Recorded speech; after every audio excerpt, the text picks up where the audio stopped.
Hello everyone, स्वागत है आप सभी का हमारे YouTube study channel civil tech by ND पर। और मैं आज आपके लिए लेकर आया हूं irrigation and water resource engineering की जो क्वेश्चन सीरीज चल रही थी उसका पार्ट 4 है। ये पार्ट 1, 2 एंड 3 हम ऑलरेडी अपने YouTube study channel civil tech by ND पर अपलोड कर चुके हैं।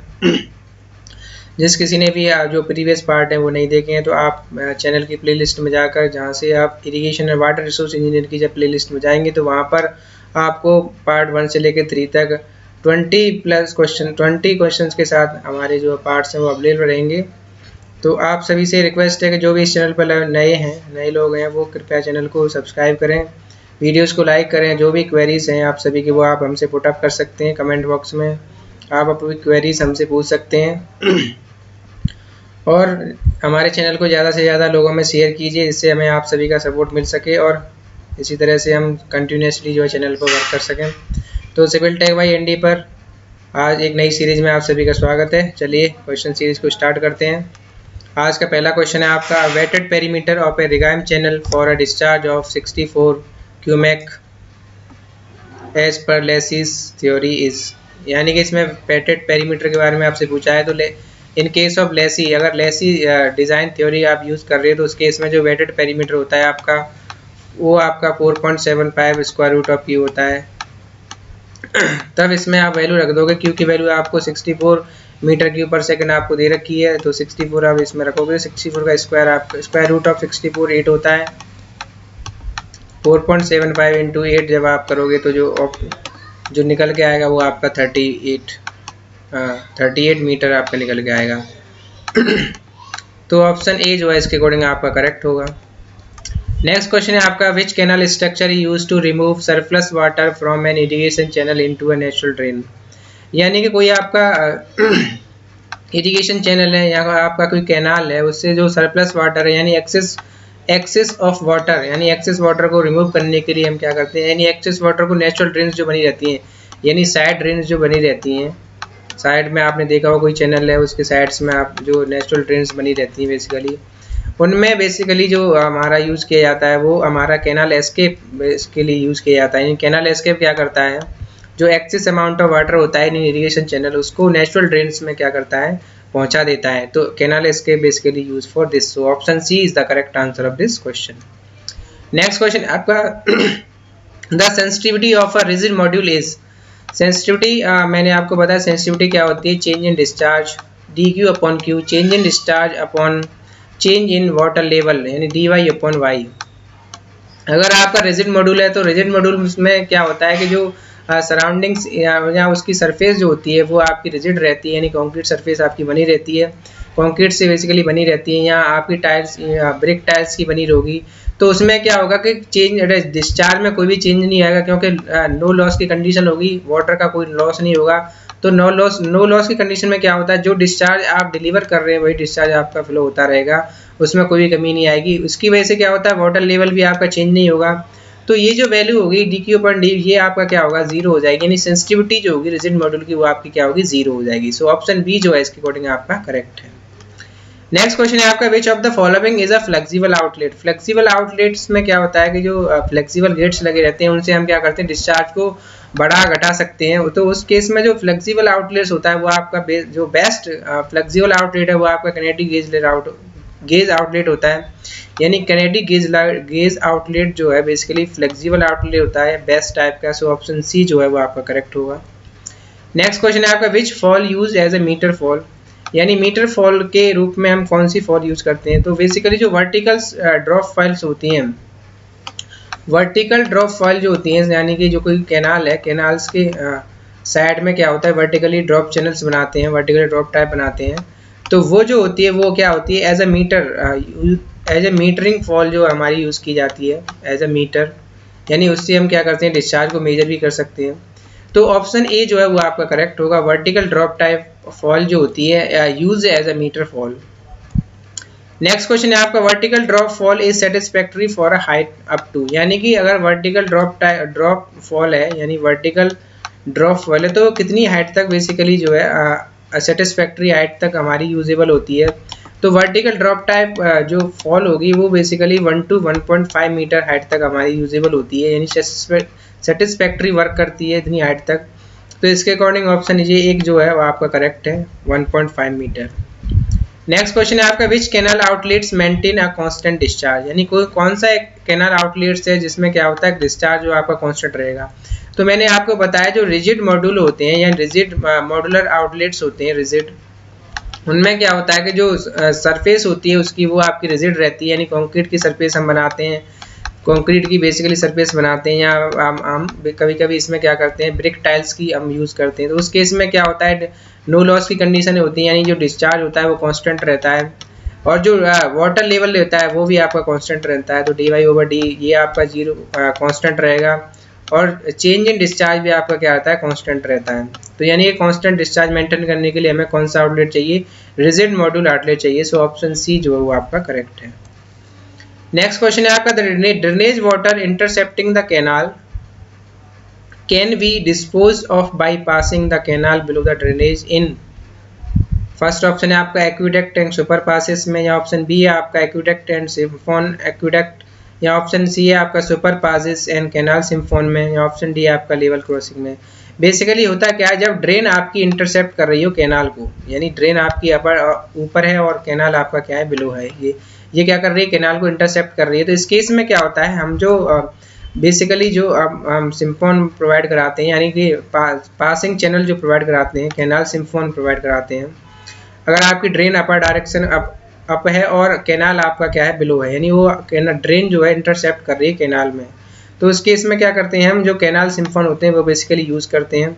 सो ऑप्शन सी जो है इसके अकॉर्डिंग आपका करेक्ट हो जाएगा। वहीं अगर आपका अपर डायरेक्शन में या ड्रेन की जगह पे आपका क्या होता है स्ट्रीम होती, अगर ड्रेन की जगह आपका स्ट्रीम होगा तो उसमें क्या करते हैं हम सुपर पासेस देते हैं।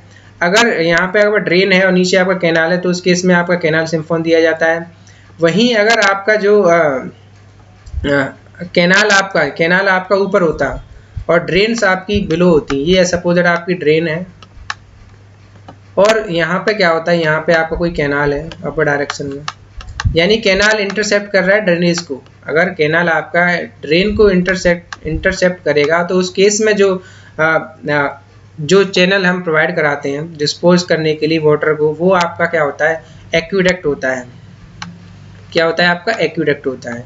तो इस क्वेश्चन में आपसे पूछा गया कि ड्रेन इंटरसेप्ट कर रहा है कैनाल को, तो उस केस में जो है सुपर पासेस और कैनाल सिम्फोन आपका प्रोवाइड किए जाते हैं। So option C is the correct answer for this question. Next question है आपका an aggrading river is a. Aggrading में क्या होता है कि जो आपकी सिल्टिंग हो रही होती है, सिल्टिंग रिवर आपको इसको कहेंगे। यानी ए ग्रेडिंग में क्या होता है ग्रेड आपका जमा हो रहा है, यानी जो भी जो रिवर है वो अपने साथ क्या कर रही है, जो सैंड ला रही है उसको क्या कर रही है डिपोजिट कर रही है। तो उस तरह की जो रिवर्स होती हैं उनको ए ग्रेडिंग रिवर्स बोलते हैं। यानी कि इनमें क्या होता है ग्रेड जो है आपका ग्रेड जो है सरफेस का ग्रेड जो है इंक्रीज हो रहा है, यानी कि इसमें सिल्टिंग हो रही है। तो ऑप्शन बी जो है इसके अकॉर्डिंग आपका करेक्ट होगा। सिल्टिंग रिवर को क्या बोलते हैं हम ए ग्रेडिंग रिवर्स बोलते हैं। अगर डिग्रेडिंग रिवर्स बोलता है तो आपको क्या होता है स्कोरिंग रिवर को हम, यानी स्कोरिंग रिवर में क्या होता है कि जो वाटर फ्लो हो रहा है वो साइड्स ऑफ चैनल की साइड से क्या करता है जो सैंड्स होती है उसको क्या स्कोर ऑफ कर देता है, हटा देता है धीरे धीरे। तो आपकी डिग्रेडिंग रिवर्स हो जाती है, यानी ग्रेड को चेंज कर रहा है। सो ऑप्शन बी जो है इसके अकॉर्डिंग आपका करेक्ट होगा सिल्टिंग रिवर। नेक्स्ट क्वेश्चन है आपका the meander pattern of a river is developed by. Meander basically होता है क्या एक जिगजैग पैटर्न होता है साइनिंग फॉर्म में, यानी अप डायरेक्शन में क्या होता है कभी आपका मोड़ आएगा, कभी अप आएगा, कभी लोअर पोर्शन आ जाएगा। इस तरीके की जो रिवर पैटर्न आपकी फॉलो करती है वो आपकी मींडर रिवर्स होती है। ये आपकी फ्लैट एरियाज में बेसिकली आप ज़्यादा मिलेंगी आपको। तो इसमें क्वेश्चन में आपसे पूछा गया कि द मींडर पैटर्न जो है रिवर का इज डेवलप्ड बाय, कैसे डेवलप होता है एवरेज डिस्चार्ज से या मैक्सिमम डिस्चार्ज से या क्रिटिकल डिस्चार्ज से या आपका डोमिनेंट डिस्चार्ज से। तो मींडर पैटर्न जो होता है रिवर का वो बेसिकली डोमिनेंट डिस्चार्ज से आपका डेवलप होता है। सो ऑप्शन डी जो है इसके अकॉर्डिंग आपका करेक्ट। नेक्स्ट क्वेश्चन है आपका river training for depth is achieved by, यानी रिवर ट्रेनिंग वर्क जो है किसके द्वारा अचीव किया जाता है। तो रिवर ट्रेनिंग बेसिकली हम क्या करते हैं जो आपके सी एरियाज होंगे या सो एरियाज होंगे या किनारे पर हम क्या करते हैं परपेंडिकुलरी जो है ग्रीवेंस का हम क्या करते हैं कंस्ट्रक्ट करते हैं। ये आपको फिगर में दिख रहा होगा, ये जो है इस तरीके का स्ट्रक्चर जो है ये आपका ग्रीवेंस है। बंडलिंग में क्या करती है जो बम्बूस होते हैं उनके बंडल्स बना के हम, यानी कई सारे बंडल्स इसी एक तरह से आप क्या करेंगे जो आपका किनारा होता है उससे आप क्या करते हो वाटर में इस तरह से परपेंडिकुलरली बम्बू के बंडल बना के जो लगाए जाते हैं उनको बंडलिंग बोलते हैं। आपने देखा होगा जो लोकल एरिया में बम्बूज की बंडलिंग बना बना के यानी बम्बू खड़ा करके इस तरह से भी हम क्या करते हैं रिवर को ट्रेन करते हैं। इससे क्या होता है कि सिल्टेशन वगैरह नहीं होता है, रिवर जो है उसमें रिवर आसानी से फ्लो होता रहता है वाटर का। और इससे हम क्या करते हैं फ्लो को भी हम रेगुलेट कर सकते हैं, एज ए रेगुलेटर चैनल भी हम इनको यूज़ करते हैं। तो ये फिगर में जो आपको दिखाई दे रहे हैं इस तरीके के जो स्ट्रक्चर है इनको हम ग्रोवेंस बोलते हैं। ग्रोवेंस का जो कंस्ट्रक्शन किया जाता है वो शोर एरिया से परपेंडिकुलर किया जाता है, यानी किनारे से बैंक ऑफ रिवर से परपेंडिकुलर, यहाँ सी ऑफ जो शोर होते हैं किनारे होते हैं उनसे परपेंडिकुलर स्ट्रक्चर को कंस्ट्रक्ट किया जाता है। तो रिवर ट्रेनिंग वर्क जो है डेप्थ की किससे अचीव की जाती है, ग्रोवेंस और बंडलिंग से। सो ऑप्शन ए जो है वो आपका करेक्ट है। नेक्स्ट क्वेश्चन है आपका, river training work is generally required when the river is. मैंने आपको बताया कि अगर आपकी रिवर जो है जिगजैग पैटर्न में यानी साइनोसॉइडल कर्व को आपकी अगर रिवर फॉलो कर रही है तो उस केस में क्या करना पड़ता है आपको, आपकी जो रिवर है उसको आपको ट्रेन करना पड़ता है, ट्रेनिंग वर्क बोलते हैं इसमें। तो ये आपकी जो रिवर होती है वो कैसी होती है, मींडरिंग टाइप रिवर के लिए हम बेसिकली ट्रेनिंग वर्क यूज करते हैं। सो ऑप्शन सी जो है इसके अकॉर्डिंग आपका करेक्ट है। नेक्स्ट क्वेश्चन है आपका, a land is known as a waterlogged, यानी कि कोई भी लैंड है कोई भी सॉइल है वो वाटर लॉक्ड कब कहलाएगी। सॉइल में क्या होता है, जब वाटर आपका सॉइल के में जो छोटी छोटी फ्रिंजेस होती हैं यानी नलियां आपकी बन जाती हैं, उससे क्या होता है वाटर आपका डाउनवर्ड डायरेक्शन में चला जाता है और वो आपकी जो प्लांट होता है उसके रूट तक पहुंच जाती हैं। तो क्या होता है इसमें, क्या होता है कि धीरे धीरे वाटर आपका फिल होता रहेगा और तो क्या होगा जो यहाँ पे क्या होगा वाटर लॉगिंग हो जाएगी, यानी पानी जो है भराव की स्थिति आ जाएगी। इसमें क्या होगा, क्योंकि सारी फ्रिंजेस में क्या होगा, ये नलियाँ जो बनती हैं, फ्रिंजेस का मतलब है नलियाँ जो बन जाती हैं सॉइल में परपेंडिकुलरली फ्रिंजेस बन जाती हैं। तो वो जो फ्रिंजेस होती हैं रूट जोन तक आपकी अगर वेरी करती हैं तो रूट जोन तक क्या होता है आपका पानी भर जाएगा पूरा और ये आपका वाटर फ्लडिंग हो जाएगा, आपका वाटर लॉक्ड हो जाएगा, जल भराव हो जाएगा उस केस में। तो क्या होता है इससे आपकी वाटर लॉक से क्या होता है, यील्ड ऑफ क्रॉप आपकी डिक्रीज हो जाती है, यानी जो फसल है वो बर्बाद हो जाएगी और जो आपको मिलना चाहिए यील्ड वो आपको कम मिलेगा, यानी बिल्कुल भी नहीं मिलेगा और कम भी मिलेगा।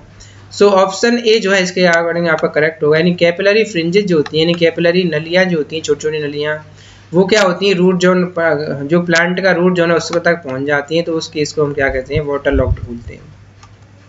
नेक्स्ट क्वेश्चन है आपका, channel design by Lacey theory has a velocity of 0.88 meter per second and silt factor is 1.1। The hydraulic mean radius, mean depth या मीन रेडियस आपसे पूछा गया है। तो hydraulic mean radius R is equal to आपका जो लेसिस के case में होता है आपका R is equal to 5/2 v square upon F.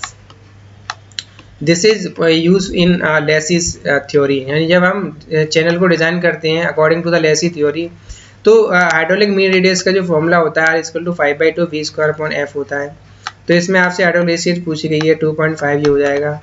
Velocity आपको 0.88 दे रखी है, तो 0.88 का जब स्क्वायर करेंगे आप अपॉन सिल्ट फैक्टर की वैल्यू आपको 1.1 दे रखी है। तो यहाँ से जब आप वैल्यू निकालोगे तो वैल्यू आपकी आएगी 1.76। जब इसे सॉल्व करेंगे आप तो r is equal to 1.76 meter. So option C is the correct answer for this question.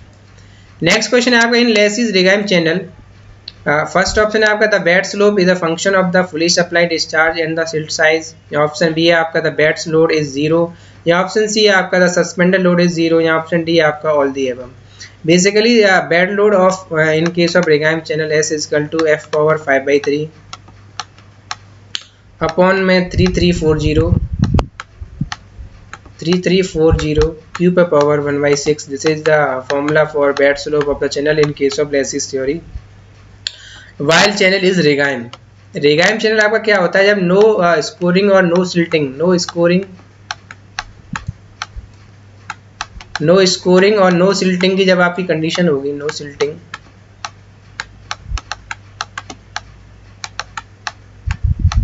No scoring, ना तो आपकी स्कोरिंग होगी ना कि आपकी सिल्टिंग होगी, उस तरह का चैनल जो होता है वो आपका रिगाइम चैनल होता है।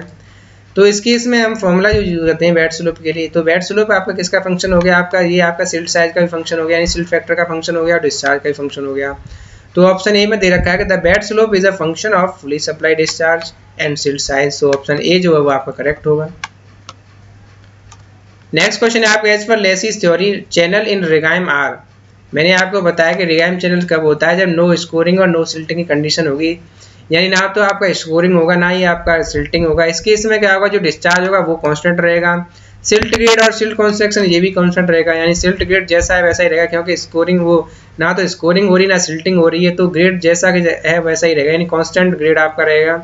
और channel is flowing in unlimited incoherent aluminium, यानी चैनल जो है एल्यूमिनियम करेक्टर के साथ आपका ट्रांसपोर्ट होता रहेगा फ्लो, यानी फ्लो में कोई भी आपका चेंजमेंट नहीं आएगा। सो ऑप्शन डी जो है इसके अकॉर्डिंग आप करेक्ट होगा, यानी all the above are the correct. Next question है आपका, the construction of impounding reservoir is required when. Impounding reservoir कब रिक्वायर होता है, जब आपका जो सीजन है वो ड्राई हो जाए और जो डिमांड है वो आपकी क्या हो जाए, बढ़ जाए, जो डिमांड आपकी बढ़ जाए और जो आपका जो स्ट्रीम है वो आपकी क्या हो जाए, ड्राई हो जाए। उस केस में क्या होता है, हमें एक इंपाउंडिंग रिजर्वोयर, इसको हम कह सकते हैं क्रिटिकल रिजर्वोयर, यानी क्रिटिकल कंडीशन में हम क्या करते हैं, वाटर को रिजर्व करके रखते हैं। उस तरीके के जो रिजर्वायर होते हैं उनको इंपाउंडिंग रिजर्वायर बोलते हैं। सो ऑप्शन देख लेते हैं। ऑप्शन ए है आपका, average annual flow in the stream is lower than the average demand. या ऑप्शन बी है आपका, the rate of flow in the stream in dry season is less than the demand. या option C है आपका, the rate of flow in stream is dry season in is more than the demand. या none of these. So option B जो इसके according correct होगा, यानी rate of flow in the stream in dry season is less than the demand. तो उस case में हम इंपाउंडिंग reservoir construct करते हैं। नेक्स्ट क्वेश्चन है आपका, the function of a cut off in an earth dam is. Cut off basically क्या करता है, जो store to reduce the loss of store water. Cut off क्या करते हैं, जो हमारे पास स्टोर वाटर है उसको रिड्यूस होने से बचाता है। तो इसके अकॉर्डिंग ऑप्शन देख लेते हैं। ऑप्शन ए आपका, टू रिड्यूस अपलिफ्ट प्रेशर, ये नहीं होगा आपका, टू सपोर्ट द डैम। या ऑप्शन सी आपका, to reduce loss of store water. तो मैंने आपको बताया जो कट ऑफ स्ट्रक्चर यानी हम बनाते हैं, ये आपके टेम्पोररी स्ट्रक्चर्स होते हैं। ये बेसिकली क्या करते हैं, जो आपका स्टोर वाटर होता है उसके लॉस को हम रिड्यूस करते हैं, to reduce the loss of store water. So option C is the correct answer of this question. Next question है आपका, check dam is a. First option है आपका रिवर ट्रेनिंग स्ट्रक्चर, या ऑप्शन बी है आपका water storage structure, या option C है आपका सॉइल कंजर्वेशन स्ट्रक्चर, या ऑप्शन डी है आपका फ्लड कंट्रोल स्ट्रक्चर। तो चेक डैम बेसिकली होता क्या है कि जो जब हम फ्लड को कंट्रोल करते हैं तो उस समय हम चेक डैम का यूज़ करते हैं। तो बेसिकली चेक डैम किस लिए यूज़ किया जाता है, फ्लड कंट्रोल स्ट्रक्चर की तरह हम यूज़ करते हैं। सो ऑप्शन डी जो है वो आपका करेक्ट होगा, flood control structure. The last question of this series is, which of the following categories best describe the Hirakud reservoir। यानी हीराकुंड रिजर्वायर जो है किस टाइप का आपका रिजर्वायर है। ऑप्शन ए आपका reservoir for irrigation and power. Option B आपका reservoir for flood control power and irrigation. या ऑप्शन सी आपका reservoir for irrigation and water supply, या ऑल दी एबव। तो हीराकुंड रिजर्वायर जो है बेसिकली आपका एक फ्लड कंट्रोल रिजर्वायर है, यानी फ्लड को कंट्रोल करता है, और यहाँ पे पावर भी जनरेट होती है और इरिगेशन के लिए भी यहाँ से वाटर को यूज़ किया जाता है। तो इन तीनों पर्पज़ के लिए basically Hirakud reservoir basically use किया जाता है। सो ऑप्शन बी जो है आप करेक्ट होगा, यानी फ्लड कंट्रोल स्ट्रक्चर भी है ये एक, और एक पावर जनरेशन प्लांट भी है, और इरिगेशन का वाटर भी हम यहाँ से यूज़ करते हैं। सो ऑप्शन बी जो है आप करेक्ट होगा। Thank you viewers, to give your support subscribe civil tech by ND, और अपने दोस्तों में से शेयर कीजिए जिससे ज़्यादा से ज़्यादा लोगों का हमें सपोर्ट मिल सके। Thank you, keep watching. जय हिंद, जय भारत।